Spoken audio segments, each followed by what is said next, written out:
Hi everyone, welcome back to my channel. My name is Cora and this is Crimes Across Borders. When we think of missing person cases, we often hear about young people, teenagers running away, young adults disappearing under mysterious circumstances, or even more heartbreaking cases of missing children. But what about elderly people?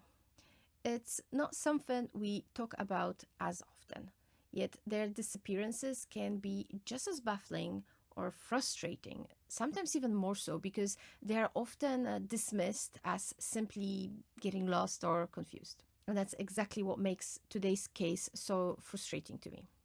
A 79-year-old woman, Kazimiera Zaremba, vanished while on a pilgrimage with her church group.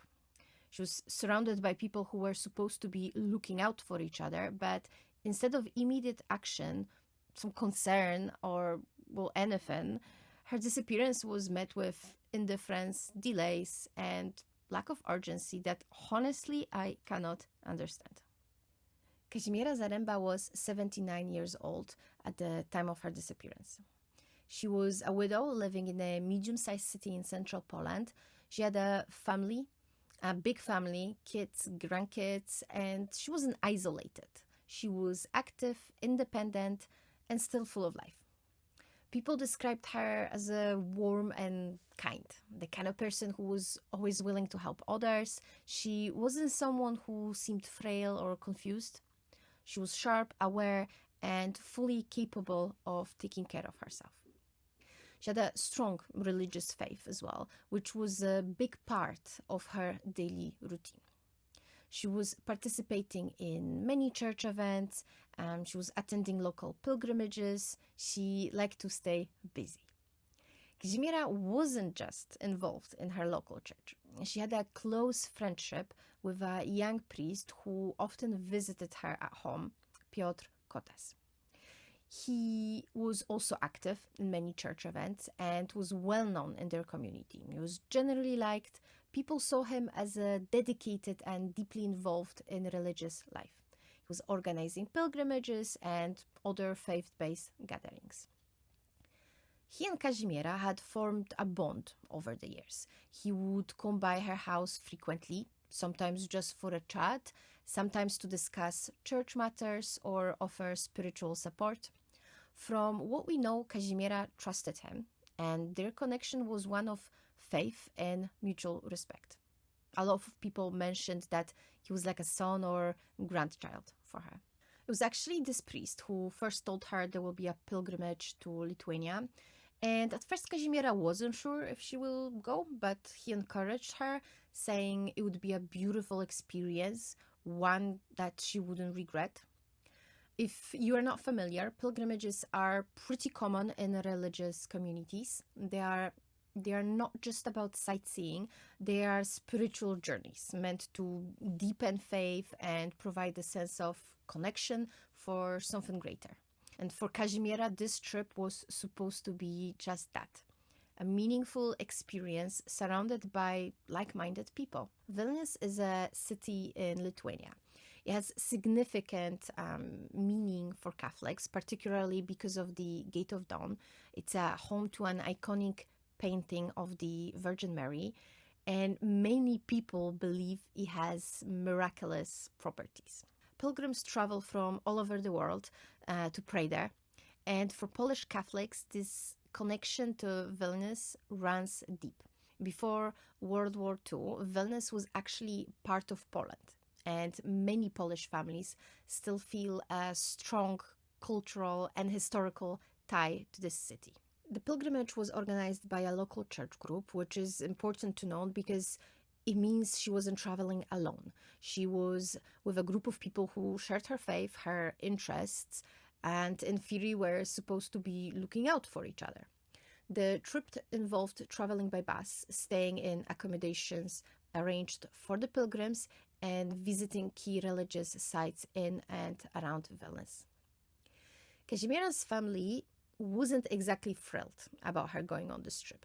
She has done pilgrimage trips before, but it was in Poland, and she was actually never abroad. And at 79 years old, it wasn't like she could just navigate a foreign city on her own. She didn't speak any other languages, and they were worried about how she would manage if maybe something unexpected happened. Her children and grandchildren tried to convince her to stay home, gently pointing out all the possible difficulties.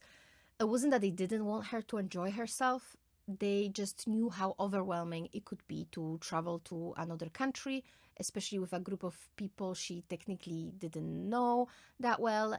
But Kazimiera was set on going. She wasn't worried at all because, as I already mentioned, the trip was organized by Father Piotr. He was this young priest she knew and she trusted.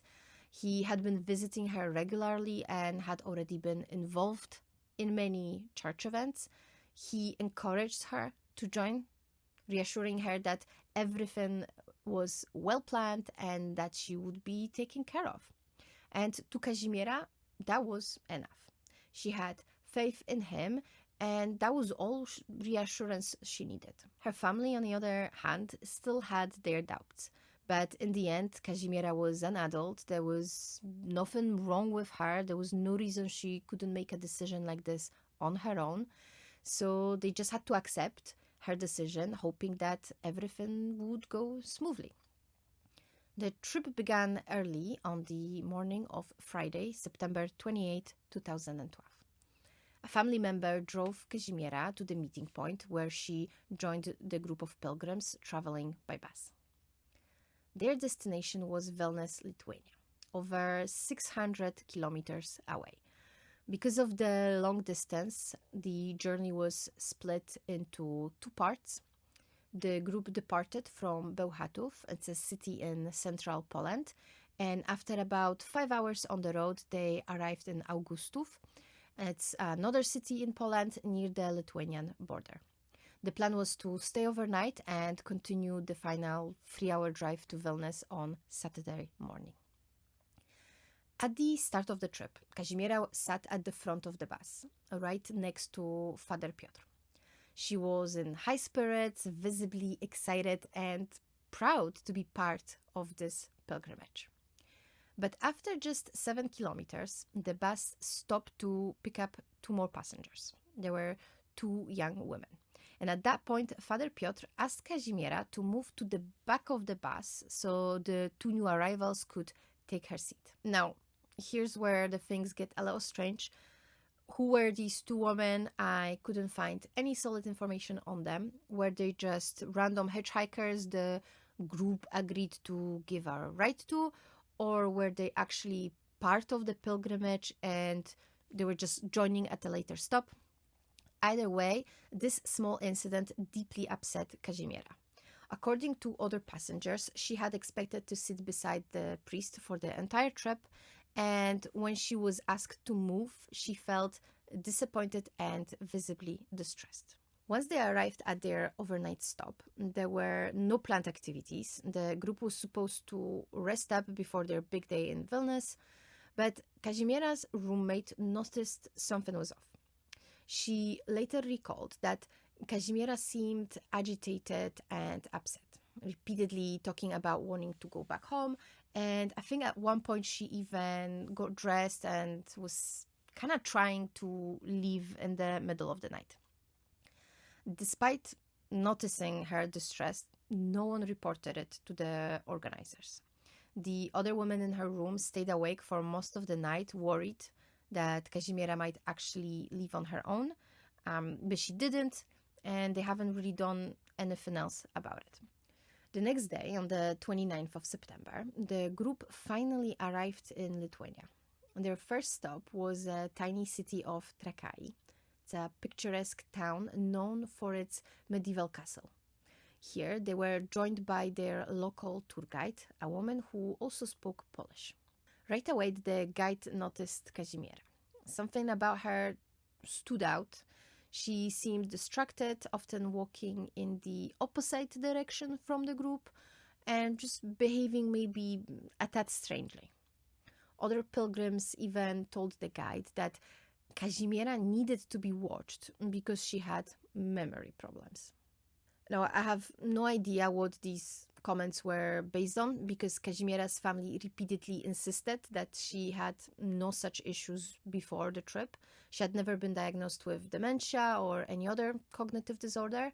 So was she actually confused, or was she just moving at her own pace like many elderly travelers do? I don't know. The tour guide tried to keep an eye on her, but this wasn't some small private tour. It was a large group of 55 people, and at the end of the day, these were all adults. It wasn't like a school trip where the kids had to be counted every time they moved.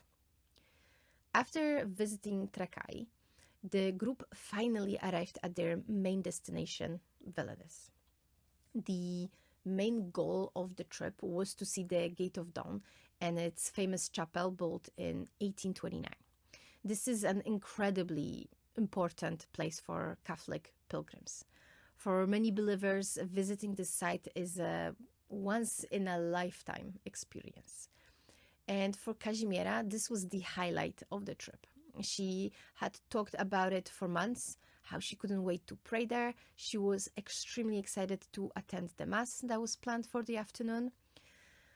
But when they reached the chapel, she chose a spot near the back, close to the exit, and she only stayed for a short time. At some point, she quietly got up and left the church. At around 2 p.m. after the mass, the group gathered outside the church to continue sightseeing. No one immediately noticed that Kazimiera was missing. It was only later, while they were still exploring the area, that someone pointed out that the elderly woman wasn't with them. Some thought she just had gone to the restroom, or maybe she stepped out to buy postcards and stamps. But as they checked back in the church and looked around the immediate area, they couldn't find her. Father Piotr Kotas tried calling her cell phone, but her phone had been left at home. Now, I know this might sound strange in today's world, but this was in 2012, and we are talking about a 79-year-old woman. It's easy to say she should have brought it, but back then, roaming charges were insane, and a lot of older people still didn't rely on the phones the way we do today. It's not that surprising to me that she either forgot it or even left it at home on purpose. According to the tour guide, the group searched for about 30 minutes, but here's what really frustrates me. Most of the people weren't even that concerned. She later admitted that only 3 or 4 people were actually worried at all, and the rest, they just wanted to move on. Like, someone repeatedly said things like, "We came here to sightsee, not to look for someone." And then they did something that I find unthinkable in a situation like this. Father Kotas called everyone back to the bus and they left. The tour guide was the only one who thought to notify the police.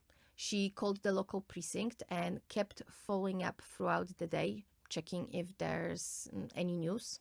She also reached out to other tour guides and colleagues, hoping that maybe someone would spot an elderly woman wandering alone.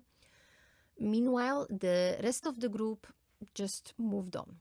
By the time the day's sightseeing was over, they checked into a hotel for the night. The tour guide suggested they go out and look for Kazimiera again, but no one was interested, not even Father Kotas. They were tired, they just wanted to stay in the hotel and rest. The next morning, there was still no news. That's when the tour guide insisted on going to the police station in person, and she wanted the priest to come with her, which, it seems like a standard thing to do. But this part really gets to me. You would think, that organizer to the trip and a close friend of Kazimiera, Kotas, would be the first person pushing for answers, looking for her. But no, he seemed reluctant and trying to find excuses not to go to the police. He even proposed to the tour guide that she could just go on her own and handle it by herself. But she didn't back down, and eventually he went with her. But once again, it was the tour guide who took charge. She was the one speaking to the police, filling the paperwork, and making sure the case was officially properly reported. And then, as if nothing had happened, the group got back on the bus and left. This time there were 54 people on board. Meanwhile, back in Poland, Kazimiera's family had no idea that she was missing.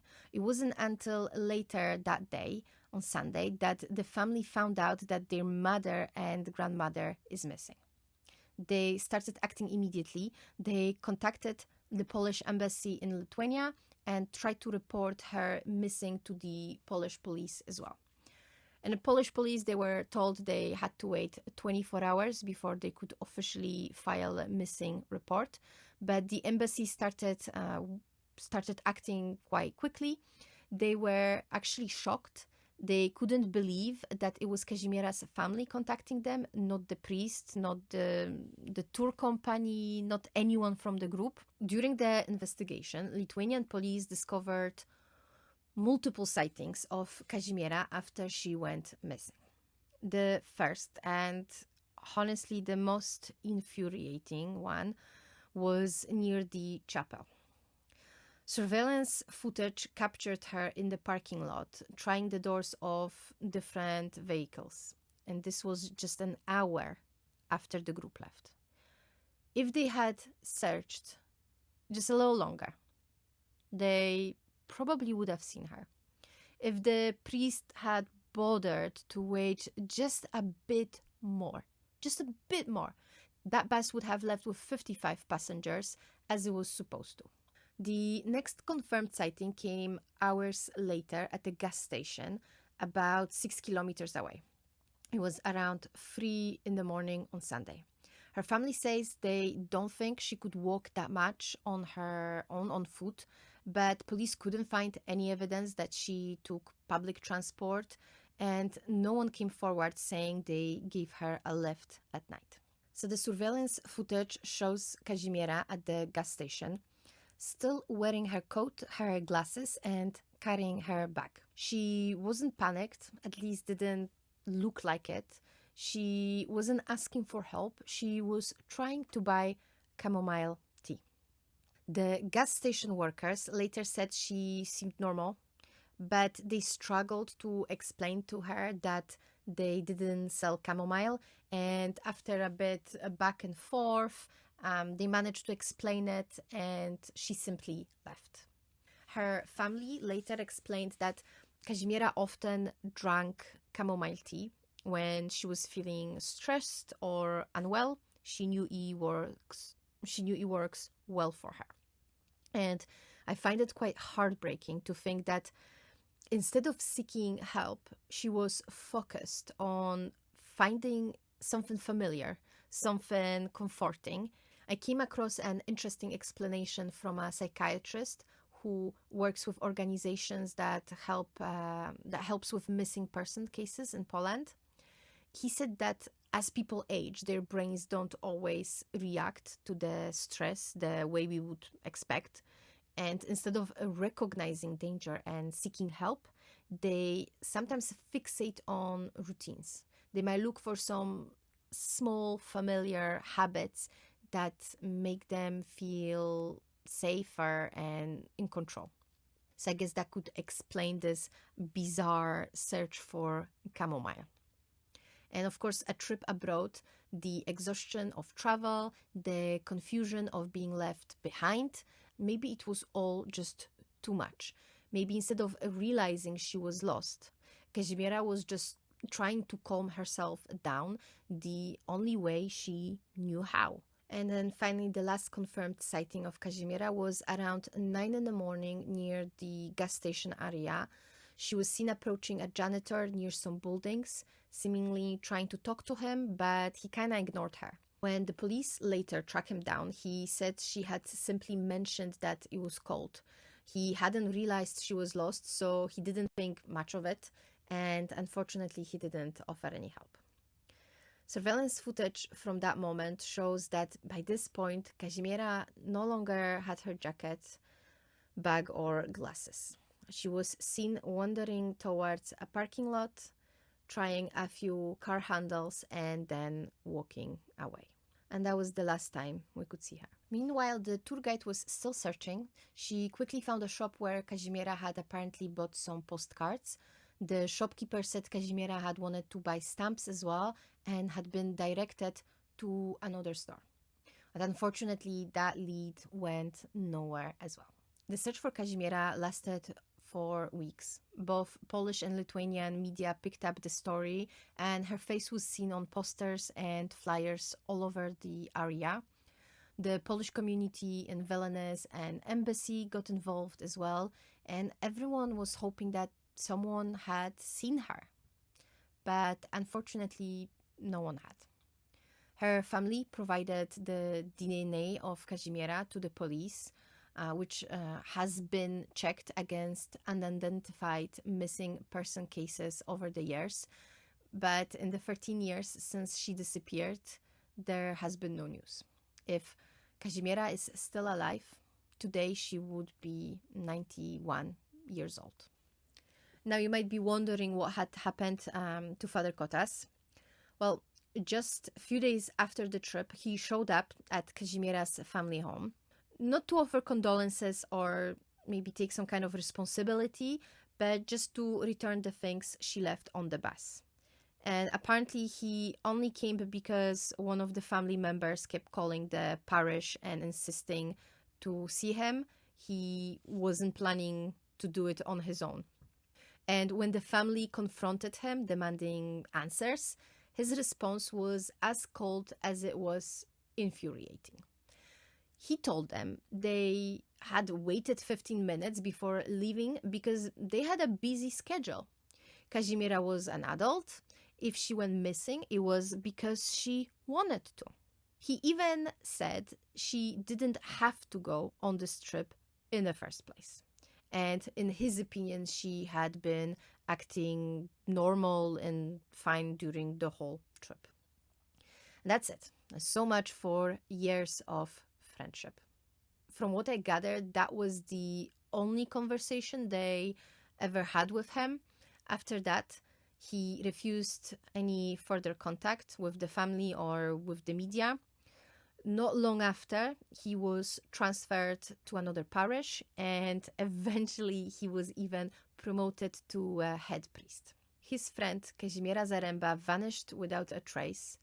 Her family never got answers, never got any type of closure. They searched, they hoped, but as the years passed, hope faded into quiet resignation. The missing person posters peeled off walls, and the media moved on. And Father Kotas, he never faced any type of consequences. He carried on with his life, climbing the ranks as if nothing had happened.